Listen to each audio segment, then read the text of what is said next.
छोटी बहू रानी की रक्षाबंधन। आज मैं भाई बहन के पवित्र त्यौहार रक्षाबंधन पर एक बहुत ही सुंदर कहानी बताने जा रही हूँ। एक समय की बात है, एक गांव था जिसका नाम रामनगर था। रामनगर में एक किसान की 3 बेटे और 3 बहुएं रहती थी।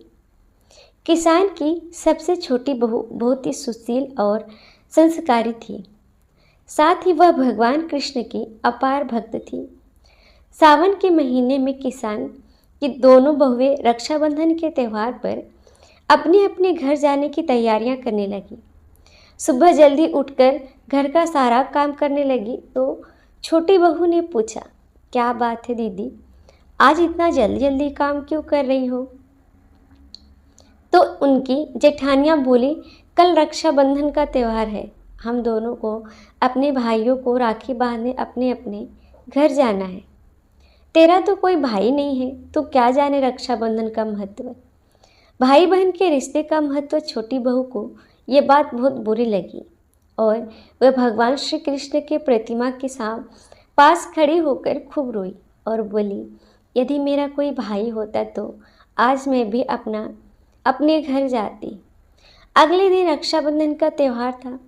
सुबह सुबह उसके घर उसके दूर के रिश्ते का एक भाई आया और आकर किसान से बोला, ये मेरी बहन है, मैं इसके दूर के रिश्ते का भाई हूँ और मैं रक्षाबंधन के त्यौहार पर इसको अपने घर ले जाना आया हूँ।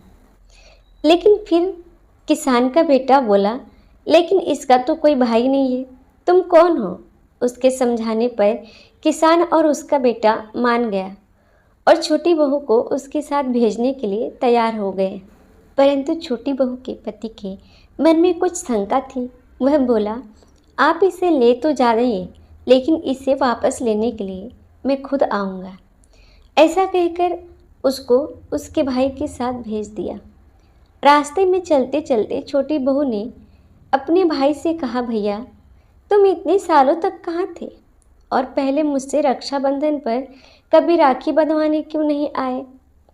तो उसका भाई बोला, बहन मैं 7 समुंदर पार परदेश में कमाने गया था।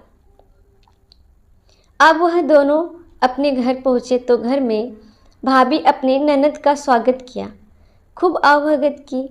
फिर उन्होंने रक्षाबंधन का त्यौहार मनाया। ऐसे ही खुशी समय बीत गया। एक छोटी बहू का पति उसे लेने उसके घर आया। महल जैसा घर और ऐसे आराम देखकर चकित रह गया और भाभी ने उसका खूब अवभगत की और अगले दिन सुबह सुबह भाई और भाभी ने उसे उसके घर के लिए रवाना कर दिया। विदा करते समय उसे खूब सोना चांदी हीरे दिए। थोड़ी दूर जाने पर छोटी बहू का पति बोला, अरे मैं तो गलती से अपना कुर्ता वहीं भूल आया। तब वह बोली, कोई बात नहीं, आपका कुर्ता तो पुराना था, इतनी दूर वापस जाएंगे तो घर पहुँचते पहुँचते अंधेरा हो जाएगा। लेकिन उसका पति बोला, नहीं, मैं वापस जाकर अपना कुर्ता ले ही आता हूँ। ऐसा कहकर वह दोनों अपने भाई के घर वापस गए। जैसे ही भाई के घर वापस पास पहुँचे तो वहाँ उन्होंने देखा भाई के महल के जैसे घर की जगह पीपल का एक पेड़ है और उस पेड़ पर छोटी बहू के पति का कुर्ता टंगा है।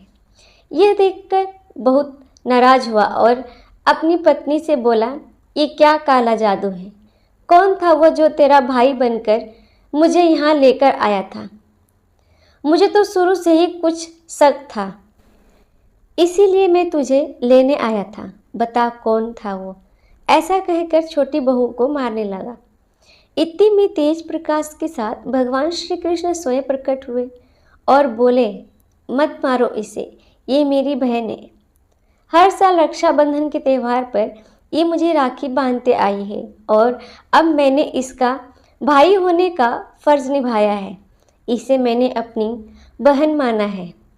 छोटी बहू और उसका पति हाथ जोड़कर श्री कृष्ण के चरणों में गिर गए और फिर सब खुशी खुशी रहने लगे। उम्मीद है दोस्तों आपको कहानी पसंद आई होगी। Thank you for watching my video. जय श्री कृष्ण। राधे राधे।